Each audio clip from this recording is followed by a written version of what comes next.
जय जगन्नाथ। ओडिशा चाषी माने धान बिक्री करिया पई मंडी रे सेमानक नाम पंजीकृत करिसंते। आपण मध्य धान बिक्री पई आपनक नाम को पंजीकरण करथिबे। आपनकर नामटी पंजीकरण होइछि कि नाही आपण आपनक मोबाइल ने मध्य जानि परिबे। या किपरि चेक करि परिबे कि आपनक नामटी पंजीकृत होइछि कि नाही आमे ए वीडियो रे देखिबा। वीडियो देखिया पूर्व आम चैनल ओडिशा सूचना केंद्र को लाइक करंतु, शेयर करंतु और सब्सक्राइब करंतु, जहा फल कि एही भली सूचना गुड़िक आपण पाई परिबे। आपण फोन रे आपनकर गूगल को ओपन करिवे और फूड ओडिशा पोर्टल उपरे क्लिक करिवे।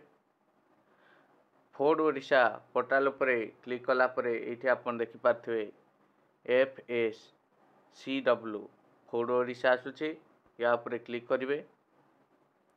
क्लिक कला परे एबे देखि पाथवे साइट टी आपनकर ओपन हे जिवो।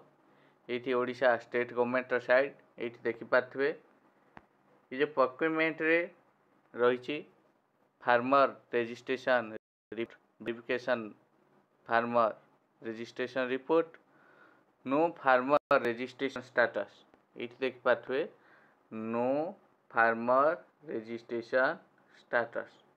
या परे आपण क्लिक करिवे। क्लिक कला परे आपनकर ए भली पेज टी ओपन हे जो देखि पाथवे।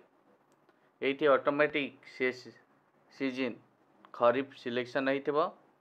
आपण आपनकर डिस्ट्रिक्ट चूज कर नेबे। जदि आपण देखिया पई चाहउछंती कि आपनकर पंजीकृत होइछि कि नाही आपण आपनकर डिस्ट्रिक्ट चूज कर नेबे। तापर आपनकर ब्लॉक को चूज कर नेबे।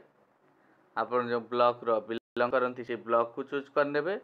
तापर एठी आपनकर सोसाइटी को चूज कर नेबे। आपनकर सोसाइटी कोटा रहिछि ताको चूज कर नेबे। एठी देखि पाथवे सोसाइटी लिस्ट भी आसी जाउछि। आपण ए सोसाइटी को क्लिक कर नेबे। तापर एठी देखि पाथवे जीपी आपनकर जीपी कोन रहिछि ताको ठीक से सिलेक्शन कर नेबे। एठी लिस्ट सब आसी जाउथो। एठी आपण जीपी को चूज कर नेबे।